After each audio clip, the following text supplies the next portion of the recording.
एक समय की बात है, एक वन में हाथियों का एक झुंड रहता था। उस झुंड का सरदार चतुर्दत्त नामक एक विशाल, पराक्रमी, गंभीर व समझदार हाथी था। सब उसी की छत्रछाया में सुख से रहते थे। वह सबकी समस्याएं सुनता, उनका हल निकालता, छोटे बड़े सबका बराबर ख्याल रखता था। एक बार उस क्षेत्र में भयंकर सूखा पड़ा। वर्षों पानी नहीं बरसा। सारे तालतलैया सूखने लगे।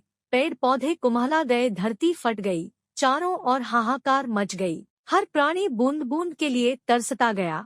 हाथियों ने अपने सरदार से कहा, सरदार, कोई उपाय सोचिए, हम सब प्यासे मर रहे हैं, हमारे बच्चे तड़प रहे हैं। चतुर्दत्त पहले ही सारी समस्या जानता था, सबके दुख समझता था, पर उसकी समझ में नहीं आ रहा था कि क्या उपाय करे। सोचते सोचते उसे बचपन की एक बात याद आई और चतुर्दत्त ने कहा, मुझे ऐसा याद आता है कि मेरे दादाजी कहते थे, यहाँ से पूर्व दिशा में एक ताल है जो भूमिगत जल से जुड़े होने के कारण कभी नहीं सूखता। हमें वहाँ चलना चाहिए। सभी को आशा की किरण नजर आई।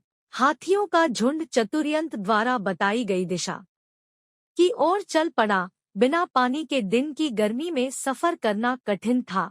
आधा हाथी रात को सफर करते। 5 रात्रि के बाद वे उस अनोखे ताल तक पहुंच गए। सचमुच ताल पानी से भरा था। सारे हाथियों ने खूब पानी पिया, जी भरकर ताल में नहाए व डुबकियां लगाई। उसी क्षेत्र में खरगोशों की घनी आबादी थी। उनकी शामत आ गई। सैकड़ों खरगोश हाथियों के पैरों तले कुचले गए। उनके बिल रौंदे गए। उनमें हाहाकार मच गया। बचे कुचे खरगोशों ने एक आपातकालीन सभा की। एक खरगोश बोला, हमें यहाँ से भागना चाहिए। एक तेज स्वभाव वाला खरगोश भागने के हक में नहीं था। उसने कहा, हमें अक्ल से काम लेना चाहिए। हाथी अंधविश्वासी होते हैं। हम उन्हें कहेंगे कि हम चंद्रवंशी हैं। तुम्हारे द्वारा किए खरगोश संहार से हमारे देव चंद्रमा रुष्ट है। यदि तुम यहाँ से नहीं गए तो चंद्रदेव तुम्हें विनाश का श्राप देंगे। एक अन्य खरगोश ने उसका समर्थन किया, चतुर ठीक कहता है, उसकी बात हमें माननी चाहिए। लंबकर्ण खरगोश को हम अपना दूत बनाकर चतुर्दत्त के पास भेजेंगे। इस प्रस्ताव पर सब सहमत हो गए। लंबकर्ण एक बहुत चतुर खरगोश था। सारे खरगोश समाज में उसकी चतुराई की धाक थी। बातें बनाना भी उसे खूब आता था। बात से बात निकालते जाने में उसका जवाब नहीं था। जब खरगोशों ने उसे दूत बनकर जाने के लिए कहा तो वह तुरंत तैयार हो गया। खरगोशों पर आए संकट को दूर करके उसे प्रसन्नता ही होगी। लंबकर्ण खरगोश चतुर्दत्त के पास पहुंचा और दूर से ही एक चट्टान पर चढ़कर बोला, गजनायक चतुर्यंत, मैं लंबकर्ण चंद्रमा का दूत उनका संदेश लेकर आया हूँ। चंद्रमा हमारे स्वामी है। चतुर्दंत ने पूछा, भाई क्या संदेश लाए हो तुम? लंबकर्ण बोला, तुमने खरगोश समाज को बहुत हानि पहुंचाई है। चंद्रदेव तुमसे बहुत रुष्ट है। इससे पहले कि वह तुम्हें श्राप दे दे, तुम यहाँ से अपना झुंड लेकर चले जाओ। चतुर्यंत को विश्वास न हुआ। उसने कहा, चंद्रदेव कहाँ है? मैं खुद उनके दर्शन करना चाहता हूँ। लंबकर्ण बोला, उचित है। चंद्रदेव असंख्य मृत खरगोशों को श्रद्धांजलि देने स्वयं ताल में पधारकर बैठे हैं। आइए उनसे साक्षात्कार कीजिए और स्वयं देख लीजिए कि वे कितने रुष्ट हैं। चालाक लंबकर्ण चतुर्यंत को रात में ताल पर ले आया। उस रात पूर्णमासी थी। ताल में पूर्ण चंद्रमा का बिंब ऐसे पड़ रहा था जैसे शीशे में प्रतिबिंब दिखाई पड़ता है।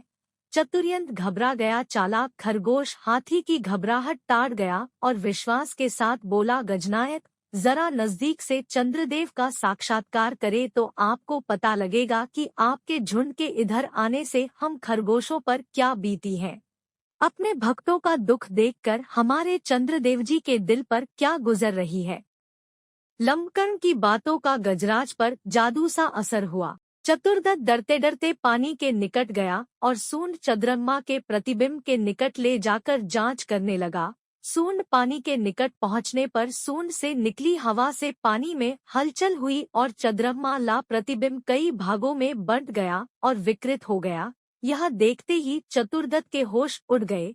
वह हड़बड़ाकर कई कदम पीछे हट गया। लंबकर्ण तो इसी बात की ताक में था। वह चीखा, देखा, आपको देखते ही चंद्रदेव कितने रुष्ट हो गए। वह क्रोध से कांप रहे हैं और गुस्से से फट रहे हैं। आप अपनी खैर चाहते हैं तो अपने झुंड के समेत यहाँ से शीघ्रातिशीघ्र प्रस्थान करे, वरना चंद्रदेव पता नहीं क्या श्राप दे दे।